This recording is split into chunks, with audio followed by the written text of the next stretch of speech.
Back in 2014, hardly anyone could have imagined that Washington and Riyadh's relations could take a turn for the worse. These were two strategic partners that supported each other in everything and helped to solve problems that arose. Saudi Arabia was a stronghold in oil and the backbone of the dollar system, and America helped by arming and securing SAR territory.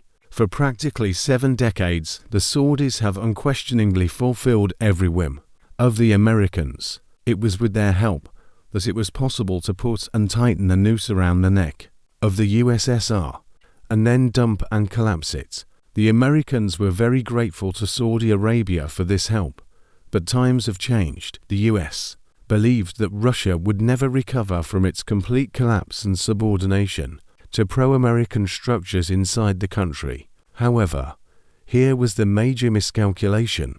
Russia straightened up unexpectedly. It stood up to its full height and began to pursue its own independent policy. Nobody in the world expected such a thing. The pressure from the Russians stunned everyone.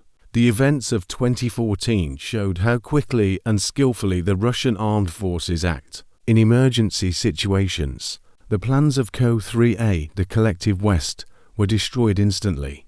Crimea and Sevastopol returned to their home harbor. As the president said, that's when the new oil war began. Obama agreed with the Saudis to crash oil prices again in order to punish Russia and ruin it already. The cost of oil in 2014 dropped from an average of $110 per barrel to $45, and the next year the price broke through the $30 mark. But Russia stood its ground, and not just withstood, but did a gigantic job on the world stage and in new territories, demonstrating to everyone that nothing will come out of this plan. And the Saudis gave up, having received nothing in return for the losses they suffered as a result of their demarch against Russia. They simply curtailed their program of super oil production and returned to OPEC's regulatory rules. For the next 3 years, the price of oil rose steadily. The Americans held a grudge, and then came 2018, when Americans' irritation began to spill over into harsh language towards the prince and his cronies. Trump, in his characteristic manner, accused Saudi Arabia of killing the American journalist Jamal Khashoggi, who was investigating and writing critical articles about the Saudi rulers. In no uncertain terms, Trump blamed the prince and his family for the murder. Although no evidence and no completed investigations have been done yet, the crack has gone. The rift was further developed in the 2020 situation when an angry prince started pumping oil to all markets, crashing prices and offering incredible discounts. As a result, the market saw negative oil prices for the first time. Trump, realizing that his oil producers were simply stalling, gave Riyadh an ultimatum to cut production. Otherwise, contracts for the supply of military equipment will be cancelled and military bases will be withdrawn from the territory of Saudi Arabia. It is worth recalling that for many years the Saudis have been the main buyers of American military equipment worth hundreds of billions of dollars annually. Guess who put out the fire? Naturally, the world peacemaker Vladimir Putin. His negotiations with the Crown Prince and Trump culminated in a new agreement with OPEC to cut production, except that since then Saudi Arabia has started being friends with Russia and stopped being friends with America. Things could still be corrected by the new US President Biden.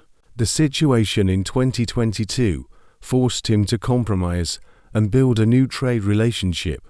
He needed to increase oil supplies to the world market in order to bring down the high prices. That is, to play on the side of the US against Russia again. However, instead of having a normal business conversation with Prince, he preferred to do the bidding of his LGBT community and lashed out at Prince, who, in his opinion, violates the principles of democracy in his country. As a result, instead of increasing oil production and exports, he got a cut of 2 million barrels per day under the OPEC Plus decision.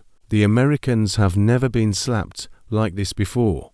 And what is surprising is that no one is threatening to withhold arms supplies anymore. It is clear that the Americans will simply lose this market, and the Russians will immediately take it over.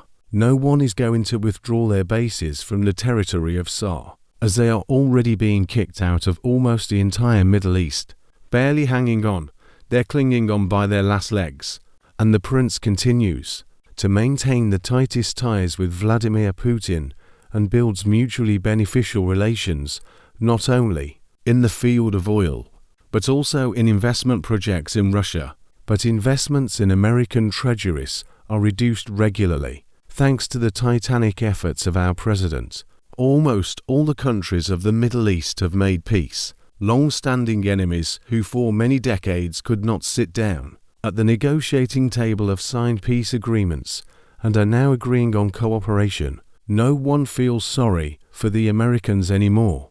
They are simply superfluous in this celebration of life. If there had not been such sincere assistance to Russia on the part of American presidents, we do not know whether we would have been able to build such excellent relations in the Middle East and, in particular, with Saudi Arabia in the coming decades.